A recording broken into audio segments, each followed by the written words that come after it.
নমস্কার, বাঙালি রান্নাঘরে আপনাদের সবাইকে আমন্ত্রণ। প্রীতিলতা হিমু ব্লগে। আজ আমি আপনাদের সামনে নিয়ে এসেছি পোলাওয়ের রেসিপি। আশা করি আপনাদের ভালো লাগবে। আপনারা পুরো রেসিপি দেখার জন্য আমার পাশে থাকুন। আমি রান্না করার জন্য সব উপকরণ পরিমাণ মতো নিয়ে নিয়েছি। আজকে রেসিপিটা তৈরি করে ফেলি। চুলার আঁচ অন করে দিয়েছি। প্যান গরম হয়ে গেছে। প্যানে আমি 6 চামচ তেল দিয়ে দেব।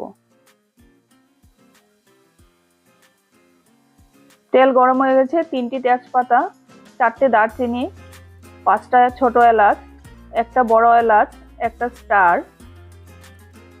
4টে লবঙ্গ দিয়ে দিয়েছি।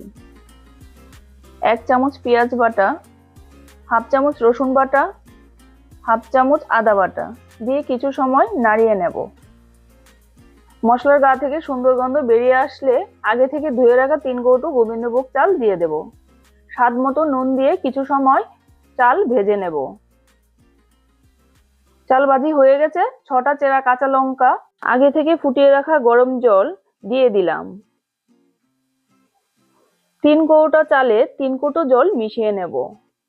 এখন কিছু সময় নাড়িয়ে পরিমাণ মতো কিশমিশ দিয়ে দেব। 1 চামচ চিনি দিয়ে কিছু সময়ের জন্য নাড়িয়ে নেব।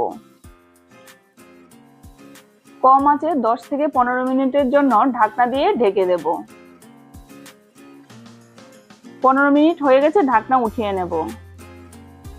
চাল ফুটে গেছে, পোলাও রান্না হয়ে গেছে। উপর থেকে 3 চামচ ঘি ছড়িয়ে দেব। আগে থেকে ভেজে রাখা বেরেস্তা দিয়ে সাজিয়ে নেব। আপনারাও আমার মতো করে রান্না করে খাবেন আর আমাকে কমেন্ট করে জানাবেন। আমার রেসিপিটা ভালো লাগলে লাইক, শেয়ার, সাবস্ক্রাইব করতে ভুলবেন না। যারা এখনো আমার চ্যানেলটাকে সাবস্ক্রাইব করেননি তারা আমাকে সাবস্ক্রাইব করে নেবেন, যাতে করে আমি আপনাদের কাছে নতুন নতুন রেসিপি নিয়ে আসতে পারি।